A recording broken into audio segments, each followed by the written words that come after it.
Tim, would you do our state of the utility, please? Sure. And I do want to thank you publicly for the last action item. I am blessed to have an exceptional senior management team. And certainly over the last year, we have made great strides in so many other areas. But as you know by our strategic directives, we're not at where we want to be. And so we have our focus about where we're going and how we're going to get there.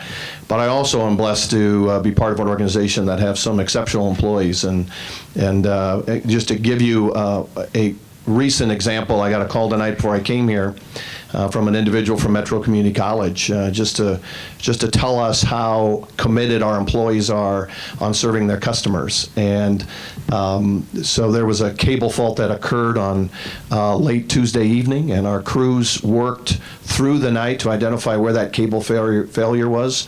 It was underneath a significant amount of concrete. And once we identified where the failure was, they worked through till 5 o'clock this morning until they energized the Elkhorn campus at Metro Community College. And it just speaks to the commitment that our employees have, from the first line level employee all the way up to the senior team, about how focused they are on serving customers. And I get the great opportunity to lead the organization and employees like that. So I'm certainly blessed in that opportunity. So I'm going to talk a little bit about the utility, kind of go from our generation to our customers and our community and our people here at OPPD. And so during the month, Nebraska City 1 generated for the entire month was incredibly strong, had a 90% capacity factor, and did incredibly well during the hot weather. Nebraska City 2 was taken offline for a couple days in June because of a failure of a feed water heater, and came back online and actually had its third longest continuous operation of 225 days since it came online in 2009. So pretty significant operation that we've seen.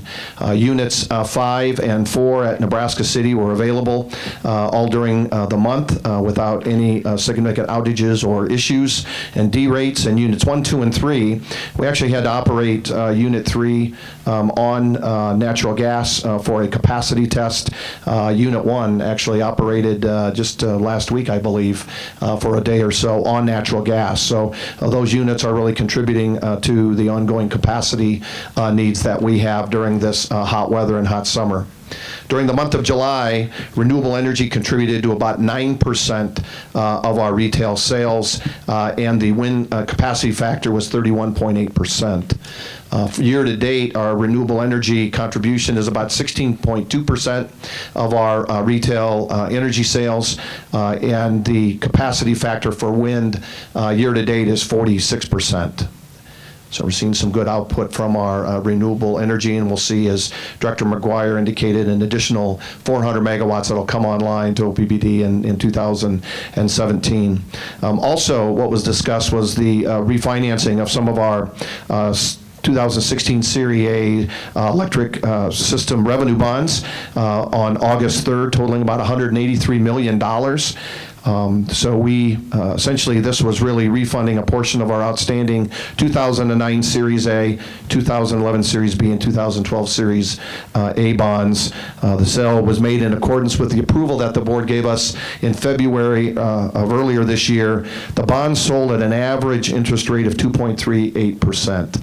Which is pretty significant. It was an amazing work. It's one of the lowest parts of the market. We were able to take advantage of that.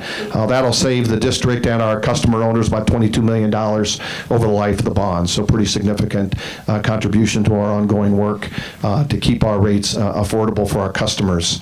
Going to talk a little bit about the OPPD team. So on July 22nd, our young professional group participated in Omaha's 24 Hours of Impact. It's an event that aims at extract community betterment out of Omaha in a 24-hour period. So we had a couple of our key employees, Brooke Aiken in our Economic Development Group, and Theo McMichael, who's in our innovation team right now, who coordinated an opportunity with the United Way of the Midlands to assemble a snack pack kit kit for the Hope Center of Kids. And this is a great opportunity where we could partner in the community, and our young professionals are certainly giving back. It's just another part of our core value of not only passion to serve and honoring our community, but that we care for each other, not just employees, but also our community as a whole.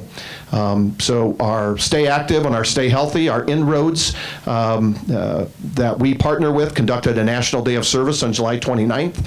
Inroads interns from across the country volunteered at their local Boys and Girls Club. We had 5 Inroad students that are interning with us for the year. We had James Gould, who is a construction management student, who interns with Steve Fansall in our consumer sales and service group. David Turner, our mechanical engineering student, that's at North Omaha Station.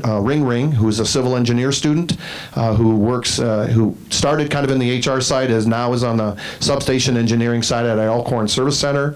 Preston Barrett, who's a mechanical engineering student, who's working in our fuels and technical service group. And then Sheldon Ledbetter, who's in our interactive digital media computer science student, who interns with our cybersecurity and information protection. So these interns volunteered at the South Omaha Boys and Girls Club Field Day. They engaged youth in physical activity like basketball, soccer, frisbee throwing, and even dancing. I want to see the videos from these young interns. But it's a great opportunity for them to learn kind of the values of OPPD. Not only are these likely employees of OPPD in the future that are part of the Inroads program, minority students that are doing some great things, but they're also learning about the OPPD culture of giving back. And so, again, it's a humbling opportunity for me to lead this organization, and that's just a sample of some of the great work that we do over the course of the year here at OPPD. And so with that, that would be the State of the Utility report. Thank you, Tim.